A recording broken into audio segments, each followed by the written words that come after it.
हर्षवर्धन त्रिपाठी, आप भी बिल्कुल यही मानते हैं क्या?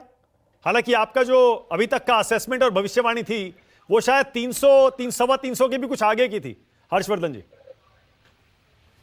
देखिए, माना कि भविष्यवाणी जैसा तो कहना ठीक नहीं है, लेकिन जो एक अनुमान लगता है, जो हम लोगों को दिखता है, और चूंकि राजीव रंजन जी ने जो बता दिया उसमें लगभग वो सारी चीजें आ गई।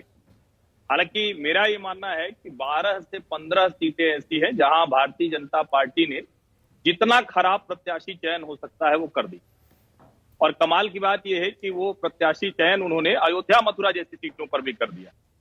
कानपुर जैसी सीट पर ऐसा प्रत्याशी है जिसको लोग पहचानते ही नहीं, माला किसी और के गले में डाल देते। वही प्रत्याशी जिसने मोदी जी के चेहरे के सामने ही कमल का निशान लगा दिया था जब वो रोड शो में था। लेकिन इस सब के बावजूद अयोध्या के इर्द गिर्द में 100-125 किलोमीटर के मुद्दे बिल्कुल अलग हैं। और कई जगह पर, जिसको हम कहते हैं ना कि कैसे आप पल्स देख रहे हैं, कैसे आपको लग रहा है कि चुनाव कैसे जा रहा है, तो एक बात हम लोगों को जरूर ध्यान में रखना चाहिए। चल हो जा शुरू। केसरिया से मन जोगी हुआ रे, दिल झूमे देखो पतवारा हुआ रे, दिल झूमे देखो पतवारा हुआ रे। हर पल मनाओ केसरी त्योहार।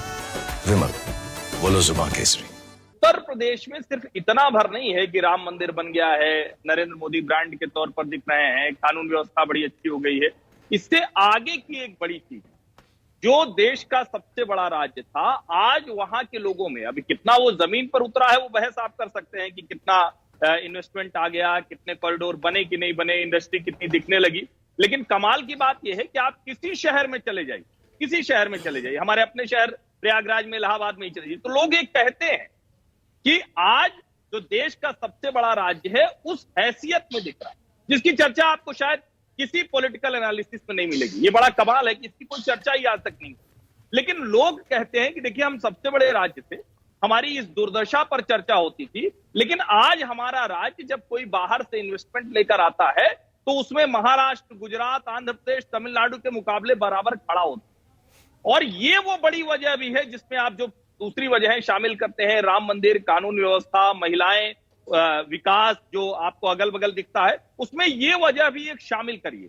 और तब जब वहां जाते हैं, जैसे मेरा ये मानना है कि जब 49% पर कोई पार्टी खड़ी हो और उसके सामने वही सारे लोग मिल रहे हैं जो 34, 35, 36, 37 इसके आगे जा नहीं पा रहे हैं। और एक बड़ी अच्छी बात अखिलेश यादव ने ही एक कार्यक्रम में लखनऊ में कही थी कि देखिए, राहुल जी को मैं ये कह रहा हूं कि ये मसला नहीं कि हम लोग मिल जाए।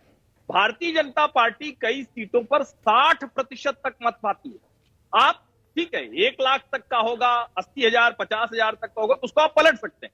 प्रत्याशी से नाराजगी होगी, एंटी इनकम्बेंसी हो जाएगा, चेहरा देखते थक गए होंगे। लेकिन जब आप 2 लाख 3 लाख की जीत होती है तो वहां आपके लिए वो पलटना बहुत मुश्किल है। और भारतीय जनता पार्टी ने सामाजिक समीकरण का भी पूरा ध्यान रखा है। मुझे लगता है कि जो उत्तर प्रदेश में आंकड़ा आने वाला है वो 2014 के आसपास का होगा भारतीय जनता पार्टी के लिहाज से। और मैं इस बात पर कायम हूं कि भारतीय जनता पार्टी अपनी रिकॉर्ड जीत की तरफ 2024 में बढ़ रही। मतलब सिर्फ यूपी के लिहाज से या टोटल भी आप कह रहे हैं कि रिकॉर्ड बनेगा? पूरे देश के लिहाज से ये बात कर। ओके, मतलब 325 के आसपास, मतलब 303 प्लस कह रहे हैं आप? बिल्कुल बिल्कुल, इसमें कोई संदेह नहीं। Okay, all right. सुकेश, उसके बाद संजीव और रशीद किदवई के पास जाऊंगा। इस पैनल में सबसे वरिष्ठ संजीव श्रीवास्तव और रशीद किदवई हैं।